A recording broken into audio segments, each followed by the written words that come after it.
क्या आप एक ऐसी रात की कल्पना कर सकते हैं जब हजारों लोग अचानक हवा में गायब हो जाएं, बिना किसी आहट के, बिना किसी सबूत के, और पीछे छोड़ जाएं सिर्फ एक ऐसा खौफनाक सन्नाटा जो आज 200 साल बाद भी चीखता है।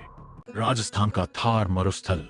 दिन के समय यहाँ की सुनहरी रेत जितनी खूबसूरत दिखती है, रात के अंधेरे में यहाँ का सन्नाटा उतना ही जानलेवा हो जाता है।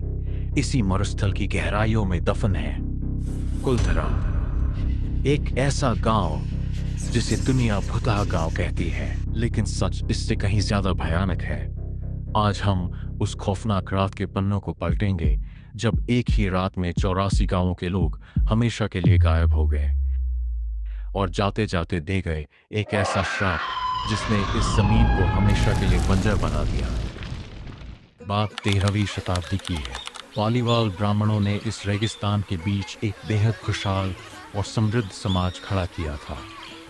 कुलधरा सिर्फ एक गांव नहीं था, बल्कि वैज्ञानिक सोच और वास्तुकला का एक बेजोड़ नमूना था। यहाँ के घर इस तरह बनाए गए थे कि तपती गर्मी में भी अंदर ठंडक रहती थी।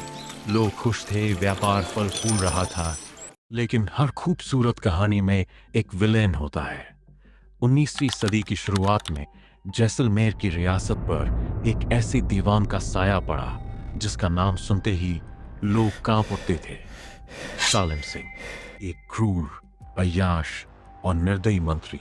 सालिम सिंह की नजरें टैक्स वसूलने के बहाने कुलधरा पर पड़ी और फिर उसकी गंदी निगाहें टिक गईं गांव के मुखिया की खूबसूरत बेटी पर।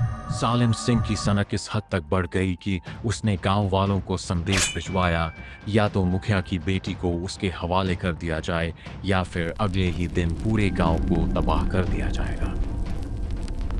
जरा सोचिए, उस रात कुलधरा के हर घर में चूल्हा नहीं जला होगा। हवा में सिर्फ खौफ और बेबसी तैर रही थी। एक तरफ सत्ता की ताकत और क्रूरता थी, तो दूसरी तरफ कुलधरा की बेटियों की इज्जत और स्वाभिमान।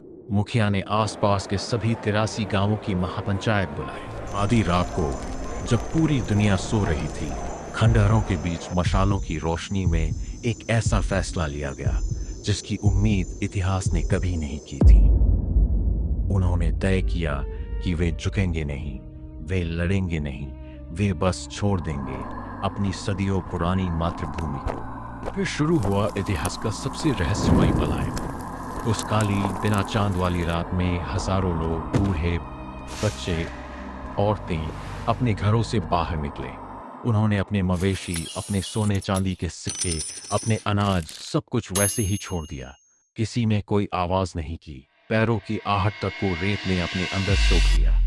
लेकिन जाने से ठीक पहले जब कुलधरा की सीमा पर मुखिया ने मुड़कर अपने उड़ते हुए आशियाने को देखा, तो उसकी आंखों में आंसू नहीं, एक खौफनाक गुस्सा था। उसने कुलधरा की मिट्टी को मुट्ठी में लिया और हवा में उछालते हुए एक भयानक श्राप दिया।